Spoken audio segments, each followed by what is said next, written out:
Anybody else? Még valaki?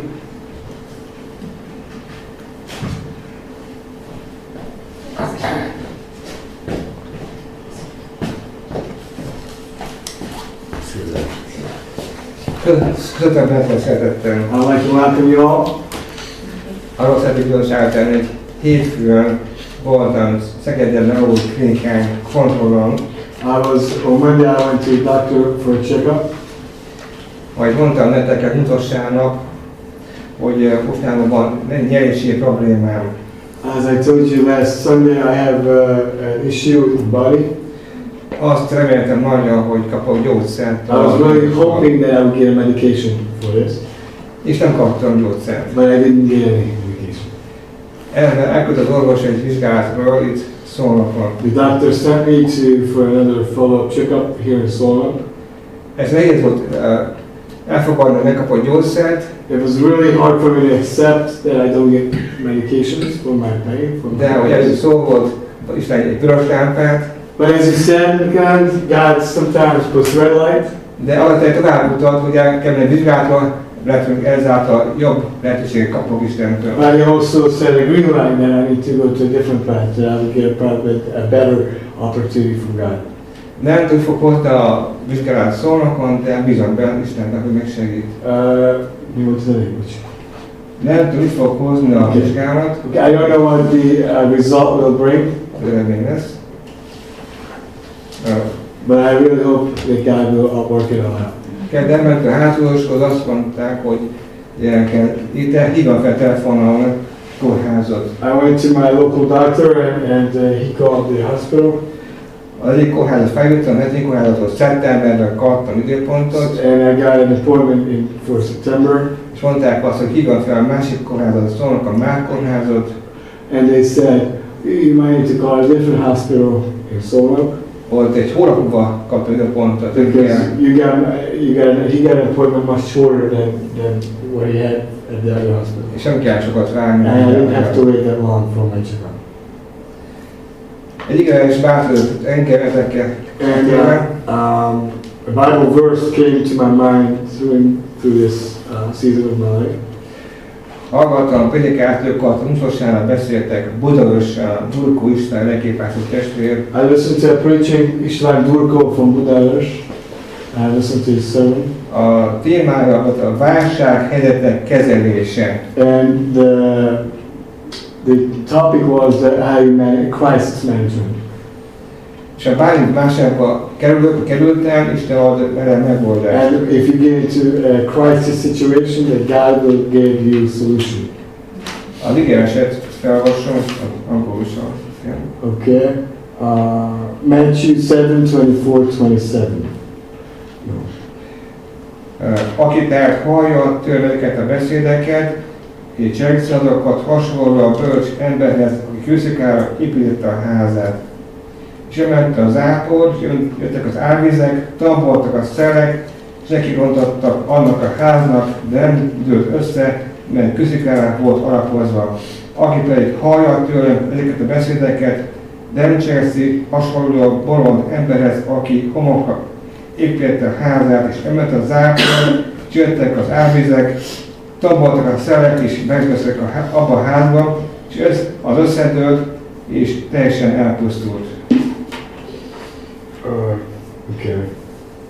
Therefore, everyone who hears the words of mine and does them is like a wise man who builds his house on the rock. And the rain descends, and the floods came, and the wind blew and beat on the house. But it did not fall because it had been founded on the rock. But everyone who hears the words of mine and does it not do them is like a foolish man who builds his house on the sand. And the rain descended, and the floods came, and the wind blew and beat on the house. And it fell, and its walls was great. Fall was great, sorry. I can't see. But you guys know. Zsoltán Jézus megfogalmazta, hogy mennyire fontos az időjárás. Mi is vágyunk az esőre, az záporra. God has said how the weather is very important, that we also long for rain, for precipitation. imádkoznunk, hogy Isten esőt a földre. We need to pray that God will bring rain to our land. Ez az ige rész nekem azt jelentette, hogy vannak nehézségek értelemben, és hogy szó volt erről bizonyságban, hogy is ad nehézségeket értünkben, de tovább is vezet bennünket. So what this passage really gave to me is that, we go through difficulties, through trials in life, but God does give solutions for that. Mondja, jönnek a szerek, viharok, és God says the storms, the wind comes, és arra biztat bennünket, hogy ne hagyjuk fel, mert ő bennünk a viharos helyzetekben is. But God encourages us to do. We don't have to give up even in the midst of the storm. Az a bölcs ember szerint, aki jó alapra építette a házát. That we need to be like the wise man who builds his house on a good foundation on the rock. Yes. Aki a nehézség időszakában tud bízni Istenben, aki megerősíti. We need to be like the man who can trust even God, even in the difficulties, in the trials. A lelki háza nem dől össze, hanem kitart és We need to be megerősíti. like the man whose spiritual house does not fall when we face difficulties and challenges.